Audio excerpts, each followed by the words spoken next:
নবীজি দুনিয়াতে আসার প্রায় 400 বছর আগের ঘটনা। রোমান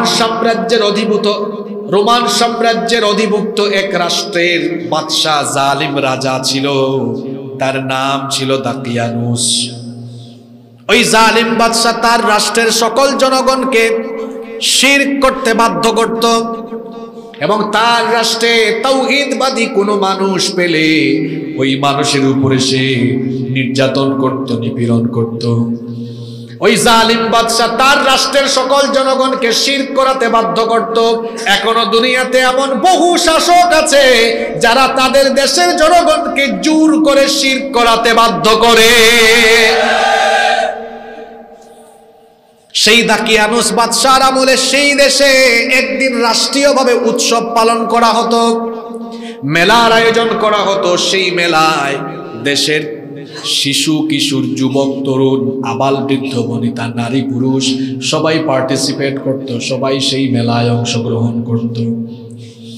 মেলার দিনে, উৎসবের দিনে সবাই সেখানে হাজির।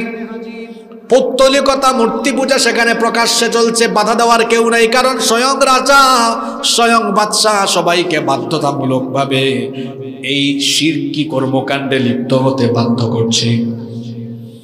একজন যুবক সেই মেলা থেকে হঠাৎ করে উঠে গেল। শুনতেছেন তো?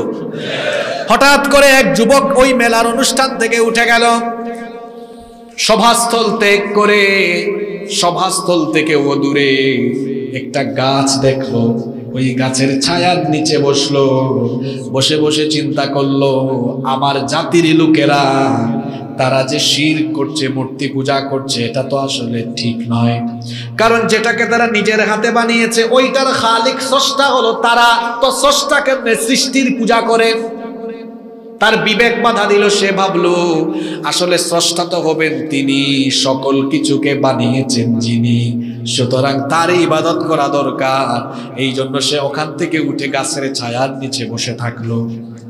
জোরে বলেন কয়জন আসলো? আরো জোরে বলেন। কিছুক্ষণ পর দেখা গেল ওই অনুষ্ঠান স্থল থেকে আরেকজন যুবক উঠে গেছে। ওঠার পরে সে দেখে একা একজন যুবক একটা গাছের ছায়ার নিচে বসে আছে। সে ভাবলো আমিও ওখানে যাই। সেও ওখানে গেল, চুপচাপ বসে থাকলো। আরো কিছুক্ষণ পরে আরো একজন যুবক উঠে গেল, সেও ওখানে গেল। হইল কয়জন? এইরকম যেতে যেতে যেতে যেতে মোট চলে গেল অনুষ্ঠান স্থল ত্যাগ করে 7 জন। জুড়ে বলেন কয়জন? এই 7 জন যুবক ওই গাছের ছায়ার নিচে বসে আছে। কেউ কারো সাথে কথা বলে না। কথা না বলে তো বেশিক্ষণ থাকাও যায় না। এই জন্য প্রথমে যে যুবক এসেছিল ওই যুবক বাকিদেরকে বলল, ভাই এত বড় অনুষ্ঠান চলে, অনুষ্ঠান ত্যাগ করে আপনারা এখানে আসছেন কেন? বাকিরা বলল, ভাই আপনি প্রশ্ন করছেন, আপনি তো প্রথমে আসছেন, প্রশ্নটাও আপনি করছেন, আপনি আগে উত্তর দেন, আপনি কেন আসছেন? এখন ওই যুবক ভাবলো আমি যদি উত্তর না দেই তাহলে কারো থেকে উত্তর বের করা যাবে না। কিন্তু কেন জানি মনে হচ্ছে আমি যে কারণে উঠে এসেছি তারাও হয়তো একই কারণে উঠে। এজন্য সাহস করে বলে ফেললো, ভাই আমার জাতির লোকেরা নিজেরাই মূর্তি বানিয়ে সেই মূর্তির পূজা করছে, গোটা জাতির শিরক করছে, এটা আমার বিবেক বাধা দিয়েছে। আমি মনে মনে একত্ববাদী রবের উপর ঈমান এনেছি, আমি আসলে একজন তাওহীদবাদী, একত্ববাদী। সে যখন এই কথাটা বলল, সঙ্গে সঙ্গে বাকি 6 জন যুবক বলল, ভাই আমরাও তো আপনার মতো তাওহীদবাদী। সুবহানাল্লাহ। তাহলে 7 জনের মধ্যে এক জায়গায় মিল আছে না নাই? মিলের জায়গাটা হলো ঈমান। জুড়ে বলেন মিলের জায়গাটা কি? ঈমান। এই 7 জন যুবক উঠে আসলো, তারা দেখলো তাদের মধ্যে মনের মিল হয়ে গেছে। তখন তারা 7 জন মিলে কি বলা বলি করেছে, ওই যুবকদের কথা আল্লাহর কাছে এত ভালো লেগেছে। তাদের কথাগুলো আল্লাহ এই সূরার ভেতরে, সূরা কাহাফের 14-15 নম্বর আয়াতে তুলে দিলেন। আল্লাহ বলছেন, ওয়ারাবাতনা আলা কুলুবিহিম ইয ক্বামু ফাকালু রাব্বুনা রাব্বুস সামাওয়াতি ওয়াল আরদি লান নাদউয়া মিন দুনিহি ইলাহা লাকাদ কুলনা ইযান শাতাতা। আল্লাহ বলছেন আমি তাদের অন্তরের মধ্যে ঈমানকে বদ্ধমূল করে দিয়েছিলাম। এজন্য তারা যখন ওই মেলা থেকে উঠে গিয়েছিল তারা বলেছিল এই মূর্তিগুলো আমাদের রব নয়, রব্বুনা রব্বুস সামাওয়াতি ওয়াল আরদ, আসমান সমূহ আর জমিনের রব যিনি আমাদের রব হলেন তিনি। লান নাদউ মিন দুনিহি ইলাহা, তাকে ছাড়া অন্য কাউকে আমরা ইলাহ হিসাবে ডাকবো না। যদি ডাকি লাকাদ কুলনা ইদান শাতাতা, তাহলে আমরা গর্হিত কাজ করে ফেলবো। তারা আরো বলেছিল হাউলাই কওমুন ইত্তাখাযু মিন দুনিহি আলিহা, আমাদের এই মূর্খ সম্প্রদায় যাদেরকে তাদের ইলাহ বানিয়েছে, না বুঝে বানিয়েছে, লাউলা ইয়াতুনা আলাইহিম বিসুলতানিম বাইয়িন, এগুলো যদি তাদের ইলাহ হয়, উপাস্য হয়, তাহলে কেন তারা সুস্পষ্ট প্রমাণ নিয়ে আসে না? মুশরিক এবং বেদাতের সাথে যারা লিপ্ত এদের কাছে কোনো যুক্তি নাই, প্রমাণ নাই, শুধু যুক্তি হলো একটা, এগুলো আমাদের পূর্বপুরুষ বাপদাদা করেছে এই জন্য আমরাও করি। এটা ছাড়া তাদের কাছে আর কোনো যুক্তি নাই। এই যুবকরা যখন এগুলো বলা বলি করছে, রাষ্ট্রীয় গোয়েন্দার নজর ফাঁকি দেওয়া কি সম্ভব নাকি? প্রত্যেকটি রাষ্ট্রের গোয়েন্দা বাহিনী থাকে। এই 7 জন যুবক যখন মেলা স্থল ত্যাগ করে গাছের ছায়ায় বসে এগুলো নিয়ে আলোচনা করছে, রাষ্ট্রীয় গোয়েন্দা সব জেনে ফেলেছে। জেনে ফেলে এই 7 জন যুবককে গ্রেফতার করলো। গ্রেফতার করে জালিম বাদশার সামনে নেওয়া হলো। জালিম বাদশা সব যখন জেনে ফেললো, সে তখন বলল, যুবকেরা শোনো, তোমরা যদি যুবক না হয়ে বুড়া হইতা এক্ষুনি তোমাদের শরীর থেকে মাথা আলাদা করে ফেলতাম, কিন্তু তোমরা তো যুবক মানুষ, হয়তো আবেগের বসে সিদ্ধান্ত নিয়েছো আমার রাষ্ট্রে, আমার নির্বাচনী এলাকায়, আমার দেশে তোমরা মূর্তি পূজা না করে, পৌত্তলিকতা না করে, রাষ্ট্রের আইন কানুনের তোয়াক্কা না করে তাওহীদবাদী রবের উপর তোমরা ঈমান এনেছো। তোমরা জওয়ান মানুষ, যুবক মানুষ, এই জন্য ছাড় দিলাম, 3 দিন সময় দিলাম। আগামী 3 দিনের ভেতরে তোমাদের সিদ্ধান্ত পরিবর্তন করো। যদি পরিবর্তন না করো তাহলে 3 দিন পরে তোমাদেরকে মৃত্যুদণ্ড দেওয়া হবে। জালিম বাদশা যুবকদেরকে সময় দিল কয়দিন? আরো জোরে বলেন কয়দিন? যুবকরা সেখান থেকে চলে আসলো। যুবকরা নিজেরা আলাপ করছে, ভাই আমরা কি করব? আমরা 7 জন একদিকে, আর গোটা দেশ হলো একদিকে। 7 জন তো আমরা গোটা দেশের সাথে পারবো না, বাদশার সাথেও পারবো না, মারামারি লড়াই করতে পারবো না, তো আমরা কি করব? আমরা তো ঈমানও ছাড়তে পারবো না, আবার অন্যদিকে বাদশার কথাও আমরা মানতে পারবো, কি করব আমরা? তখন তারা সিদ্ধান্ত নিল, আমরা আমাদের ঈমানের হেফাজত করতে চাই, যেহেতু রাষ্ট্রের বিরুদ্ধেও আমরা লড়াই করার সামর্থ্য নাই, আবার এলাকায় থাকলেও বিপদ, আমাদের জন্য থাকলেও বিপদ, আবার রাষ্ট্রের বিরুদ্ধে লড়াইয়ে চলে গেলেও এখন বিপদ, তো কি করব? সিদ্ধান্ত নিল পরামর্শ করে, আমরা 7 জন তাহলে এলাকা ছেড়ে হিজরত করব। এই যে তারা এলাকা ছেড়ে হিজরত করার সিদ্ধান্ত নিল, টাকা পয়সা ধন দৌলতের কারণে না, ঈমানের কারণে। ঈমান বড় দামি সম্পদ। ঈমানদার ঈমানের কারণে সব ছাড়তে পারে, কারণ ঈমান হলো দুনিয়ার সবচেয়ে বড় সম্পদ। সবচেয়ে বড় সম্পদের নাম হলো ঈমান। আরো জোরে বলেন ঈমান। এবার 7 জন যুবক আরম্ভ করলো, পথ চলা আরম্ভ করলো, হাঁটা আরম্ভ করলো, হিজরত করবে। তারা যখন পথ চলতে লাগলো, একটা কুকুর তাদের পিছু নিল। জোরে বলেন কি পিছু নিল? এই কুকুরকে তারা তাড়ায়, এই যা যা, আসিস না। যতই তাড়ায়, কুকুর আরো তাদের পিছু নেয়। এই কুকুরটাকে তারা তাড়ানোর চেষ্টা করে, কিন্তু কুকুর তাদের কথা শোনে না। শেষ পর্যন্ত 7 জন যুবক চিন্তা করলো, তাহলে কুকুরও আমাদের সাথী হয়ে যাক, কুকুরকেও আমরা নিয়ে চলি। এবার তারা ওই কুকুর সহ পথ চলা আরম্ভ করলো। যেতে যেতে যেতে যেতে বিরাট একটা পর্বতের পাশ দিয়ে যাচ্ছিল। ওই পর্বতমালার মুখে একটা গুহা ছিল। বিস্তীর্ণ গুহা দেখে ক্লান্ত শান্ত অবস্থায় তারা ভাবলো তাহলে আমরা এই গুহার মধ্যে ঢুকে যাই। এবার তারা গুহার মধ্যে যখন প্রবেশ করলো, গুহার মধ্যে প্রবেশ করার পরে তারা আল্লাহর কাছে দোয়া করলো দুইটা। জুড়ে বলেন কয়টা? আপনারা আছেন না ঘুমাই গেছেন? 10 মিনিট ধৈর্য থাকবে তো? খুব ইন্টারেস্টিং জায়গায় নিয়ে আসছে, সবার মনোযোগ যেন থাকে। যুবকরা কোথায় ঢুকলো? জোরে বলেন কোথায়? কোথায়? গুহায় ঢুকার পরে আল্লাহর কাছে দোয়া করে চেয়েছে কয়টা জিনিস? কি দোয়া করলো শুনেন। আল্লাহ তাআলা বলছেন, ইয আওয়াল ফিতয়াতু ইলাল কাহফি ফাকালু রব্বানা আতিনা মিন লাদুনকা রাহমাতাও ওয়া হায়্যি লানা মিন আমরিনা রশাদা। আল্লাহ বলছেন যখন তারা গুহায় ঢুকলো, গুহায় আসলো, তখন তারা দোয়া করেছিল রব্বানা আতিনা মিন লাদুনকা রাহমা। রব্বানা, হে আমাদের রব, আতিনা আমাদেরকে দান করো, আমাদেরকে দাও, মিন লাদুনকা তোমার তরফ থেকে, রাহমা মানে রহমত। আল্লাহ তোমার তরফ থেকে আমাদেরকে রহমত দান করো। এটা হলো একটা দোয়া। আর 2 নম্বরে চেয়েছিল ওয়াহাইয়ি লানা মিন আমরিনা রশাদা। ইমানের কারণে ঘর বাড়ি সবকিছু ছেড়ে দিয়ে এসেছি, ইমানের এই পথ আমরা জানি কঠিন। ওয়াহাইয়ি লানা মিন আমরিনা রশাদা, আমাদের পথকে তুমি সহজ করে দাও। তারা চেয়েছে আল্লাহর কাছে, আল্লাহ পথ চলা সহজ করে দাও।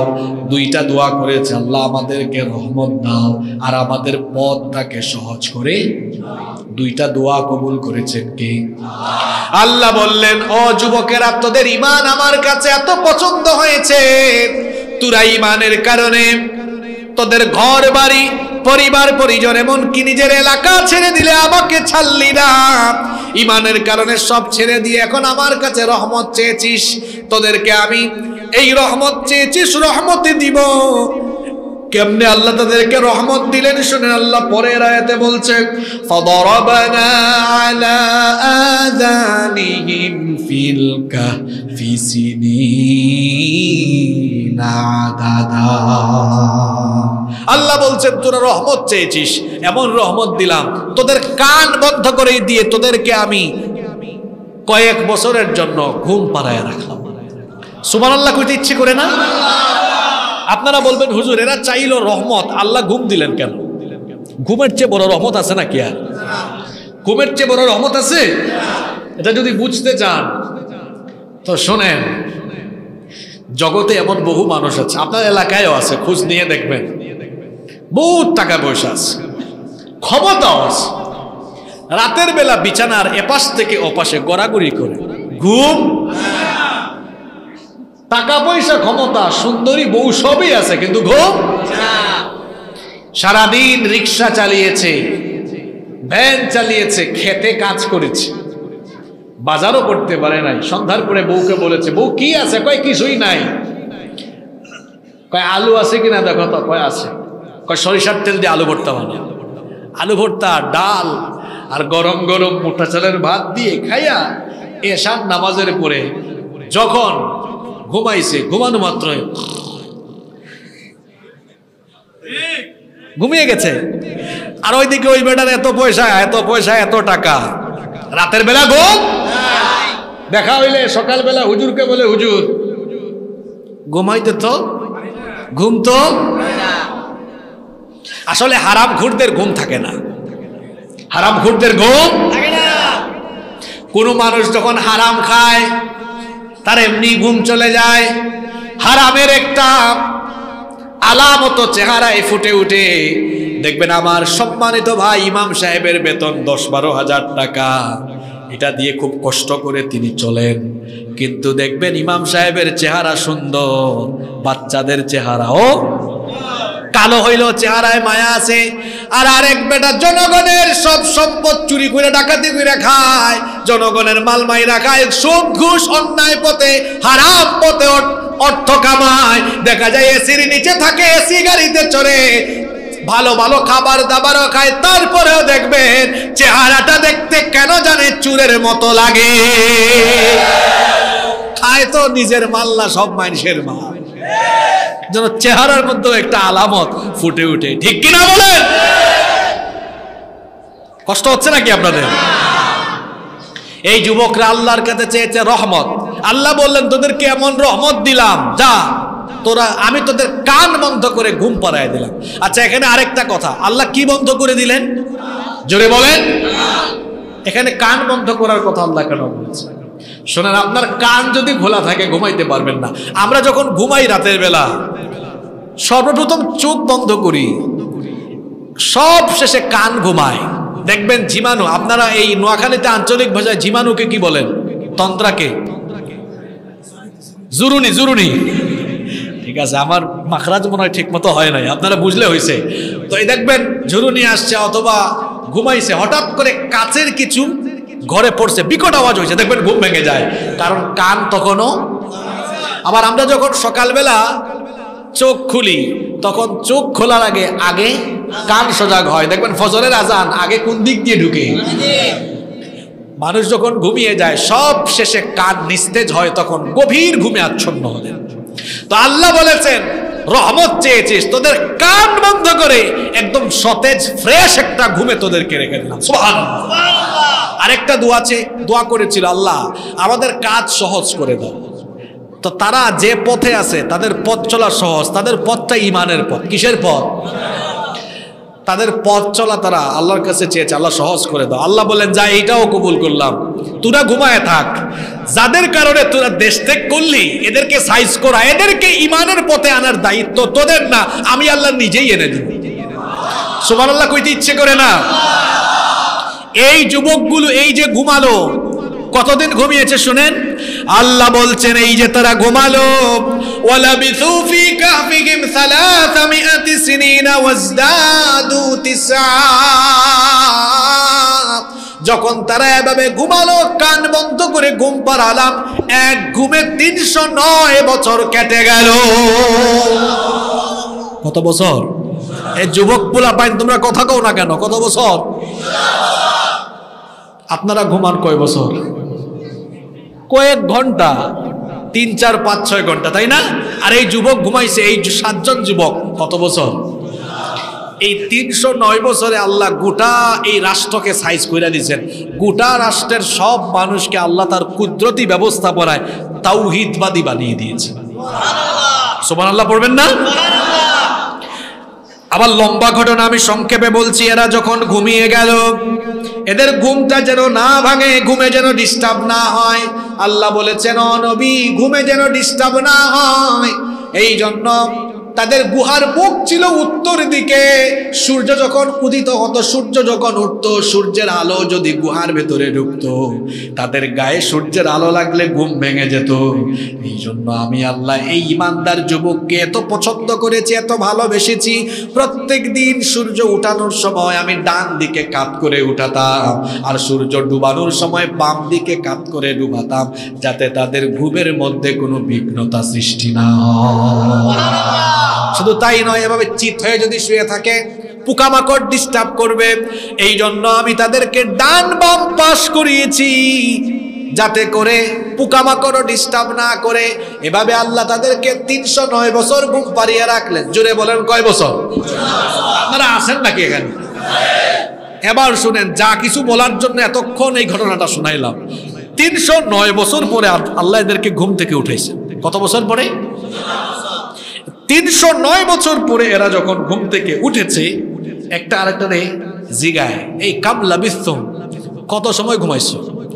একজন উত্তর দিয়েছে, তারা যখন গুহায় ঢুকেছিল তখন সকালবেলা ছিল, সকালবেলা গুহায় ঢুকেছিল। আর 309 বছর পরে যখন ঘুম ভাঙছে, সময়টা ছিল বিকালবেলা, সময়টা ছিল।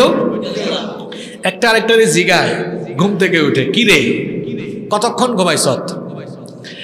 তখন উত্তর দে, লাবিথনা ইয়াওমান আও বা'দা ইয়াওম, কয় মনে হয় একদিন অথবা অর্ধেক দিন, একদিন বা।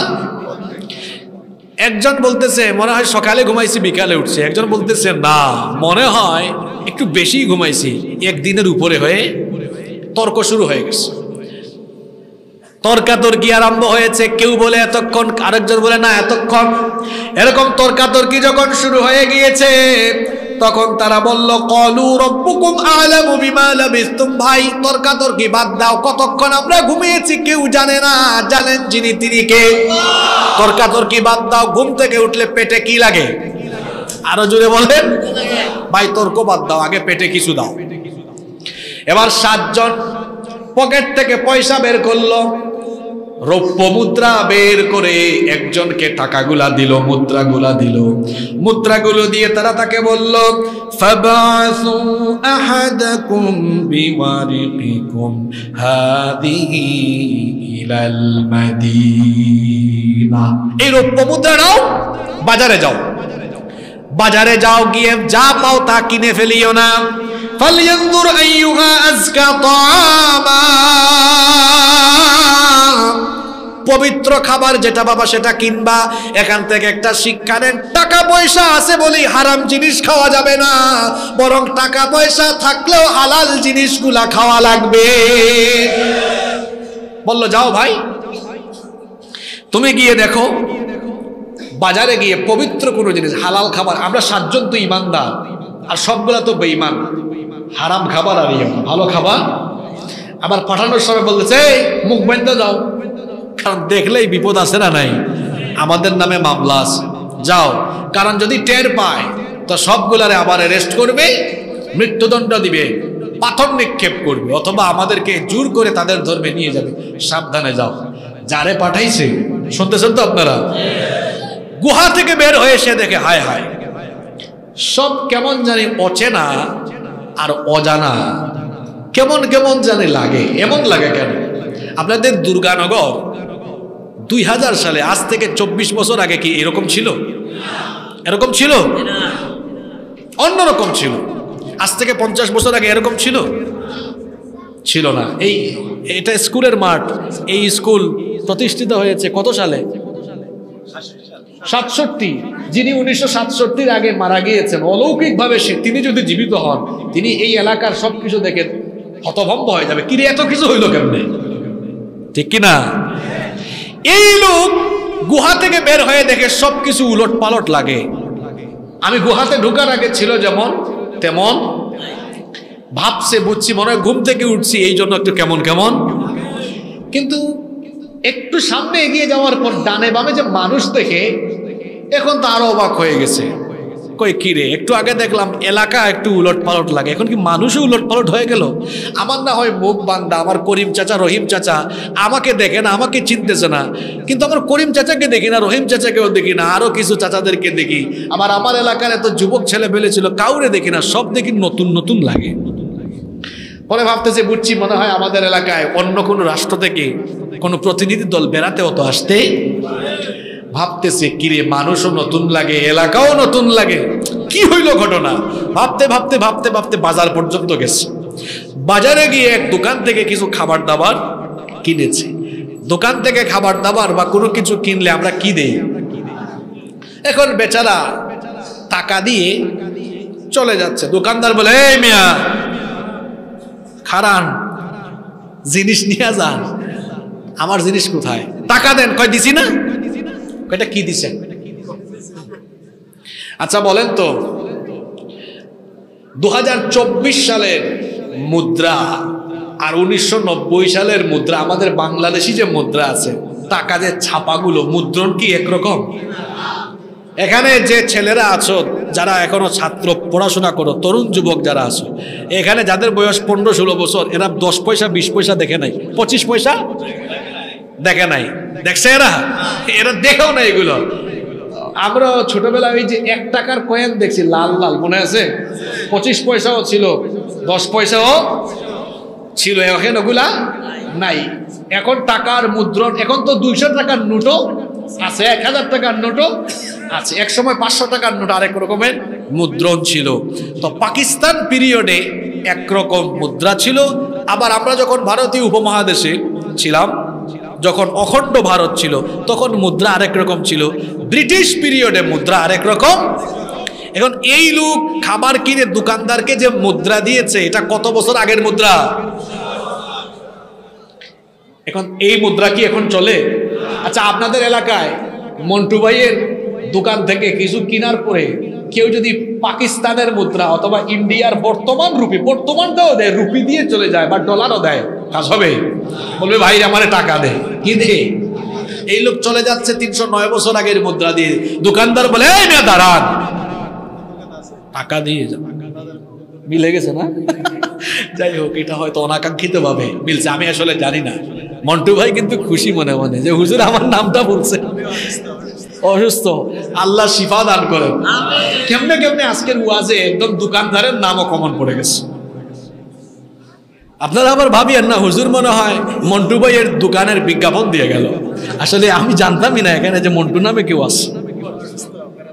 আল্লাহু আকবার, খুবই অসুস্থ, আল্লাহ ভাইকে শিফা দান করেন। যাই হোক, দোকানদার বলে ভাই টাকা দেন। কয় ভাই আপনাকে না টাকা দিলাম। কয়টা টাকা দিচ্ছেন আপনি? আপনি তো এটা গুপ্তধন চুরি করে আনছেন মনে হয়।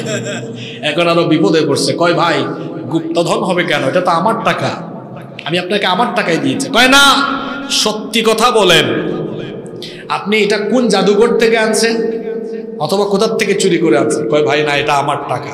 যখন স্বীকার করে না, তখন নগর কোতোয়াল মানে সিটি কর্পোরেশনের মেয়র, বুঝেন তো আপনারা, মানে এরকম নগরীর বড় কর্তা ব্যক্তিকে ডেকে আনছে।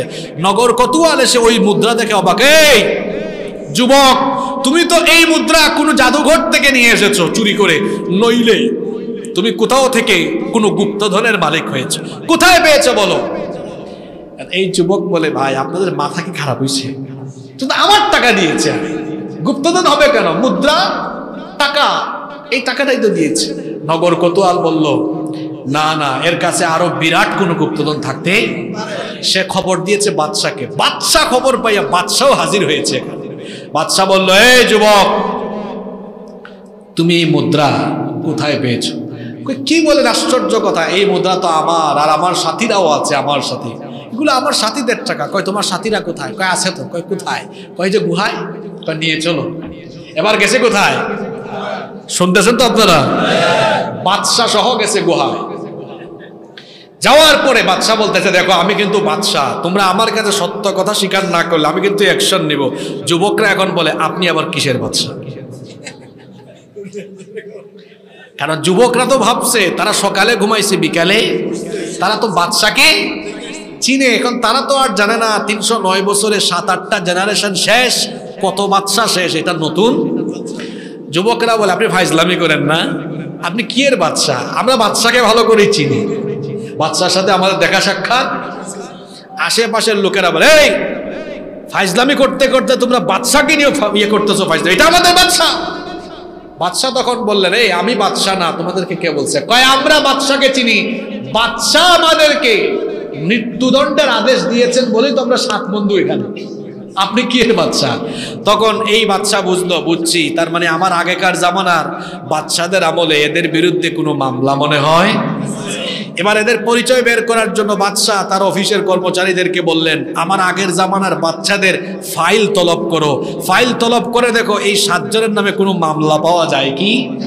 এরা এবার ফাইল তলব করতে করতে পাইছে 300 বছর আগে ওই বাদশা দাকিয়ানুসের আমলের, দাকিয়ানুস বাদশার আমলের ফাইল পেয়েছে যে 7 যুবক তাওহীদবাদী হওয়ার কারণে বাদশা এদের জন্য মৃত্যুদণ্ডের আদেশ দিয়েছিলেন। তখন এই বাদশা বললেন তোমরা তো যার ভয়ে এখানে চলে এসেছো, মানে যার সাথে তোমাদের সমস্যা হওয়ার পর এখানে আসছো, ওই বাদশা তো আরো 300 বছর আগে।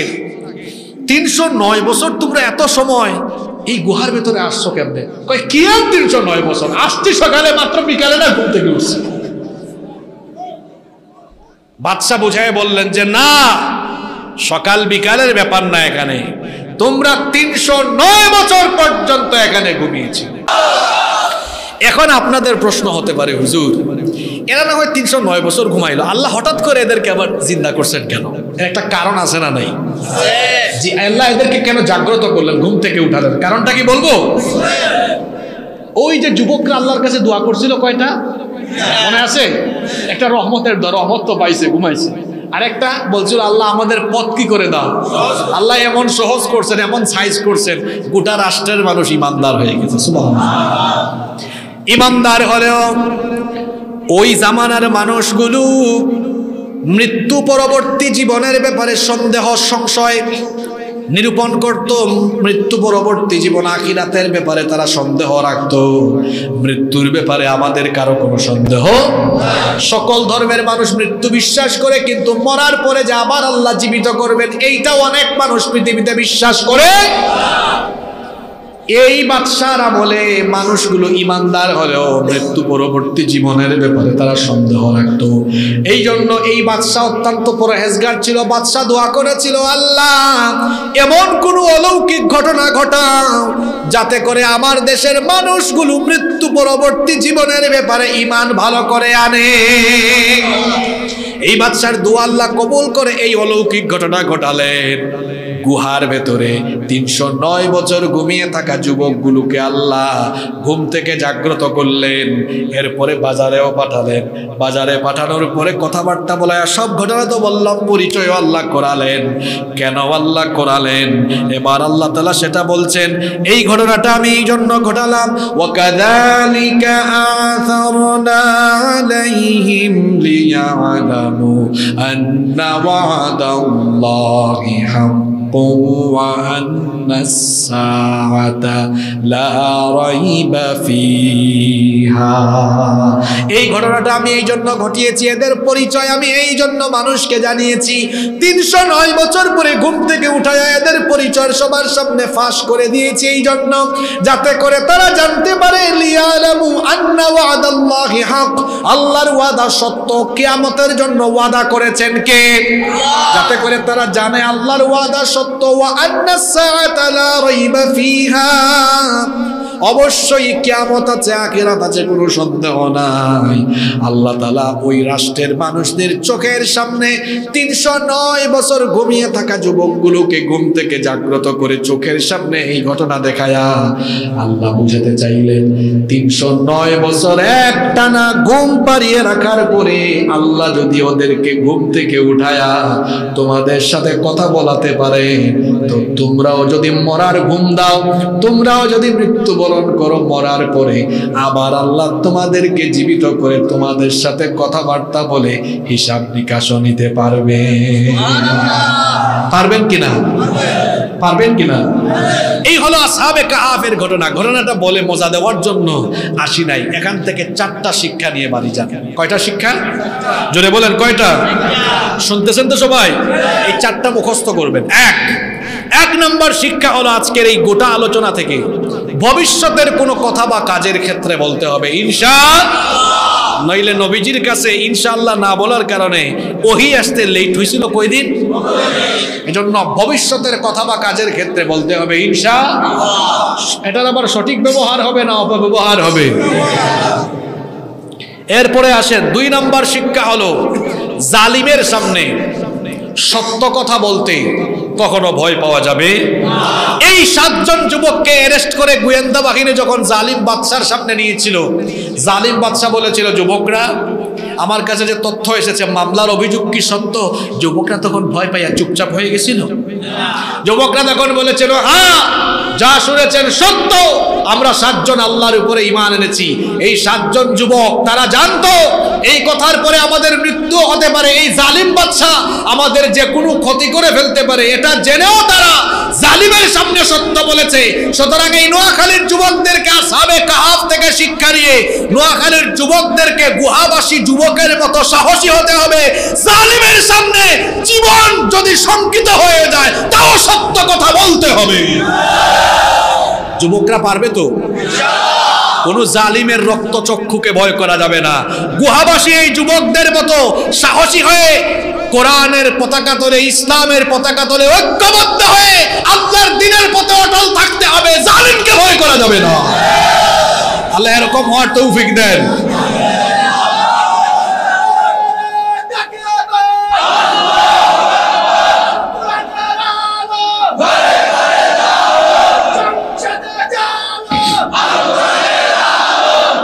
এরপরে কয়টা শিক্ষা বললাম?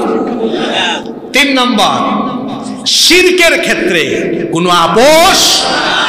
এই যুবকদেরকে বাদশা সময় দিয়েছে 3 দিন, যে 3 দিন পরে আসো, আমরা আপোষ করে ফেলি, এসব বাদ দাও।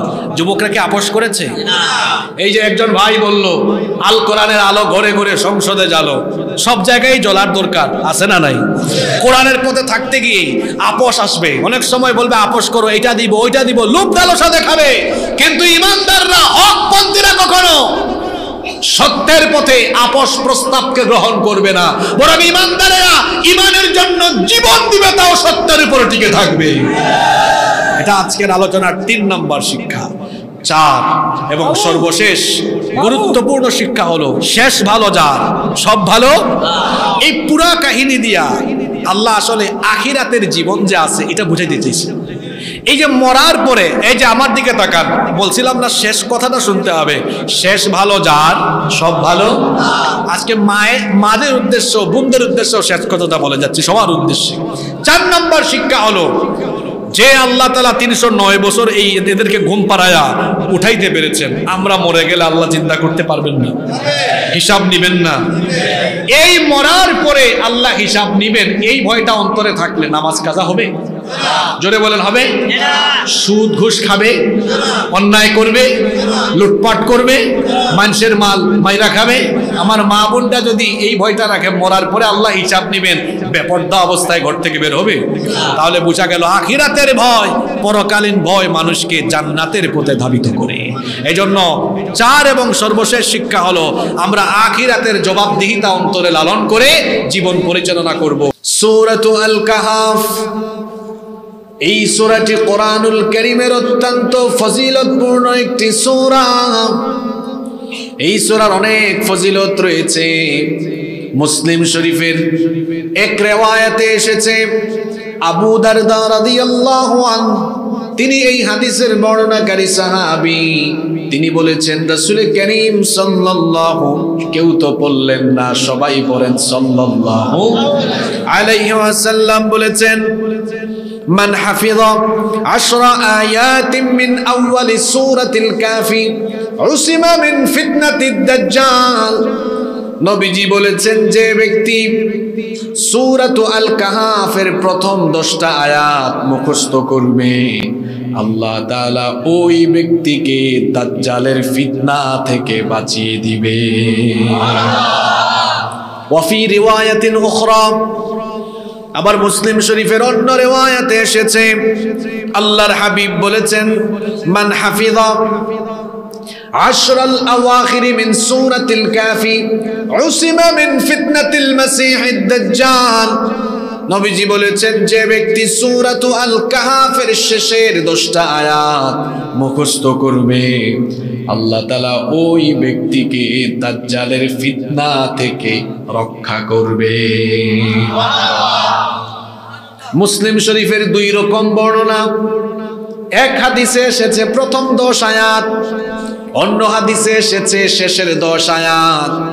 আবার নাসাঈতে হাদিস এসেছে সাধারণভাবে 10টা আয়াতের কথা বলা হয়েছে।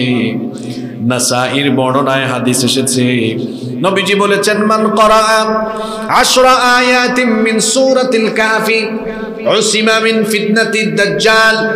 এখানে প্রথম দিকের 10 আয়াতের কথাও বলা হয় নাই, শেষের 10 আয়াতের কথাও বলা হয় নাই। বলা হয়েছে যে ব্যক্তি সূরা কাহফের 10 আয়াত মুখস্থ করবে, এটা প্রথম দিকেও হতে পারে, শেষের দিকেও হতে পারে, কোনো অসুবিধা। দাজ্জালের ফিতনা হলো দুনিয়ার সবচেয়ে ভয়ঙ্কর ফিতনা। মহাবিশ্ব সৃষ্টির পর থেকে কিয়ামত পর্যন্ত যত ফিতনার আবির্ভাব হবে, যত বিপদ আসবে, মুসিবত আসবে, সবচাইতে বড় ভয়াবহ ফিতনার নাম হলো দাজ্জালের ফিতনা। কারণ দাজ্জাল মক্কা আর মদিনা ছাড়া, আবার অন্য হাদিসে এসেছে মসজিদে তুর এবং মসজিদে আকসা, 2 রকম রিওয়ায়াতে মোট 4টা জায়গা পাওয়া যায়। এই 4টি স্থান ব্যতীত গোটা দুনিয়াতে দাজ্জাল সফর করবে আর মানুষকে ঈমান হারা করার জন্য চেষ্টা করবে। এজন্য নবীজি বলেছেন দাজ্জালের ফিতনা হলো দুনিয়ার সবচেয়ে ভয়ঙ্কর ফিতনা। দাজ্জাল যখন দুনিয়ায় আগমন করবে, তার যখন আত্মপ্রকাশ হবে, সেই ফিতনার সময়টা এত ভয়াবহ হবে। সকালবেলা মানুষ ইমানদার থাকবে, কিন্তু দাজ্জালের ফিতনায় পড়ে বিকালবেলা কাফির হয়ে যাবে। বিকালবেলা সন্ধ্যাবেলা মুমিন থাকবে, সকালবেলা কাফির হয়ে যাবে। এইরকম ভয়াবহ একটা পরিস্থিতি গোটা দুনিয়া দেখবে। এই দাজ্জালের এক হাতে থাকবে জান্নাত, আর এক হাতে থাকবে জাহান্নাম। তবে ওইটা আসল না, ওইটা হলো ফেক, ওইটা হলো নকল। নবীজি বলেছেন দাজ্জাল মানুষকে এসে বলবে, দেখো আমার এক হাতে জান্নাত আছে, আমার উপর ঈমান আনো তো জান্নাত দিয়ে দিব। নাউযুবিল্লাহ। নবীজি বলেছেন দাজ্জাল বলবে, ও ঈমান আনো, ঈমান আনলে আমার জান্নাতে ঢুকাবো, নইলে জীবনের মায়া ছাড়ো, আমি তোমাকে মেরে ফেলবো, এই যে আমার জাহান্নামে তোমাকে ফেলে দিব। নবীজি বলেছেন দাজ্জালের জামানায়, দাজ্জালের ফিতনায় পড়ো না, বরং হাসি মুখে দাজ্জালের দেখানো জাহান্নামে ঝাঁপ দিও। দাজ্জালের দেখানো জাহান্নামে ঝাঁপ দিয়ে দেখবা ওইটা জাহান্নাম নয়, বরং ওইটা হলো ঈমানদারের জন্য জান্নাতের ফুল বাগান। দাজ্জালের অনেক ফিতনার ঘটনা হাদিসে এসেছে। দাজ্জাল মানুষকে জান্নাত জাহান্নাম বিলায়া দিবে। জান্নাত আর জাহান্নামের ঠিকাদারি যেমন, জান্নাত আর জাহান্নামের কথা মানুষকে বলবে, আমি জান্নাত দিব, আমি জাহান্নাম দিব। দুনিয়াতে দাজ্জাল আবির্ভাবের আগে, দাজ্জালের আত্মপ্রকাশের আগে তার অনুসারীরা দাজ্জালীয় কাজ চালাবে। দাজ্জাল আসার আগে আমরা দেখতে পাচ্ছি দাজ্জালের অনুসারীরাও দাজ্জালের মতো যাকে তাকে জান্নাত বিলিয়ে দিয়ে থাকে। এই জান্নাত কি তোর বাপের লাগে রে? তুই যাকে তাকে জান্নাত দিস, জান্নাতের ফয়সালাকারী কে? দাজ্জালের অনুসারীরা মানুষকে জান্নাত আর জাহান্নাম আগে থেকেই বিলায়া দিচ্ছে।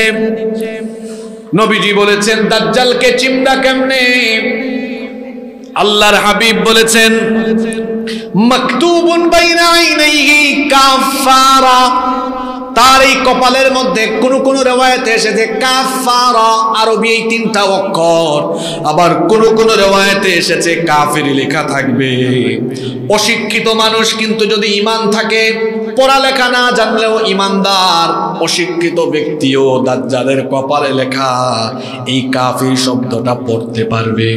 এখন আপনারা বলতে পারেন হুজুর পড়ালেখা না জানা ব্যক্তি আবার কেমনে পড়তে পারে?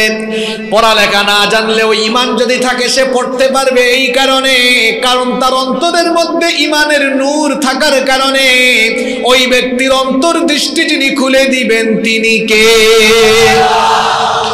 আর কাফির ব্যক্তি সে যদি উচ্চ শিক্ষিত হয়, সবকিছু পড়তে পারলেও কুফরিতে থাকার কারণে, কুফরির অন্ধকারে থাকার কারণে অন্তর্দৃষ্টিহীন হয়ে যাবে। এই জন্য দাজ্জালের কপালের কাফিরের কাছে পড়তে পারবে না, দাজ্জালের অনুসারী হয়ে যাবে।